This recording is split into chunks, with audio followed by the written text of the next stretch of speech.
एक दिन गौतम बुद्ध ने एक दुखी व्यक्ति को देखा। व्यक्ति बुद्ध के चरणों में गिरकर अपने दुख दूर करने का उपाय जानना चाहता था। गौतम बुद्ध ने उस व्यक्ति को अपने पास बिठाया और बोले, तुम व्यर्थ में चिंतित हो रहे हो। सुख दुख हमेशा नहीं रहते। मैं तुम्हें एक कथा सुनाता हूँ, ध्यान से सुनो।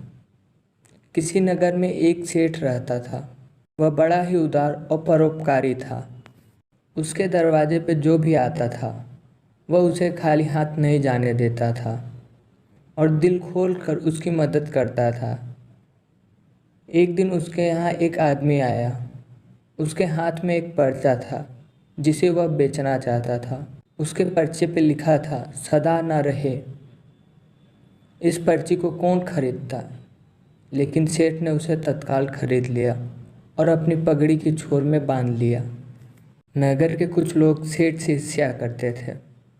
उन्होंने एक दिन राजा के पास जाकर उसकी शिकायत की, जिससे राजा ने सेठ को पकड़वाकर जेल में डलवा दिया। जेल में काफ़ी दिन निकल गए। सेठ बहुत दुखी था। क्या करे, उसके समझ में कुछ नहीं आ रहा था। एक दिन अकस्मात सेठ का हाथ पगड़ी की गांठ पर पड़ गया। उसने गांठ को खोलकर पर्चा निकाला और उसे पढ़ा। पढ़ते ही उसकी आंखें खुल गई। उसने मन ही मन में कहा, अरे तो दुख की बात क्या है? जब सुख के दिन सदा ना रहे तो दुख के दिन सदा ना रहेंगे। इस विचार के आते ही जोर से हंस पड़ा और बहुत देर तक हंसता रहा। जब चौकीदार ने उसकी हंसी सुनी तो उसे लगा कि सेठ मारे दुख के पागल हो गया। उसने राजा को खबर दी। राजा आया और उसने सेठ से पूछा, क्या बात है? सेठ ने राजा को सारी बात बता दी। उसने कहा, राजन, आदमी दुखी क्यों होता है? सुख दुख के दिन तो सदा बदलते रहते हैं। सुख और दुख जीवन के दो पहलू हैं। यदि आज सुख है तो हो सकता है कल हमें दुख का मुंह भी देखना पड़े। यह सुनकर राजा को बोध हो गया।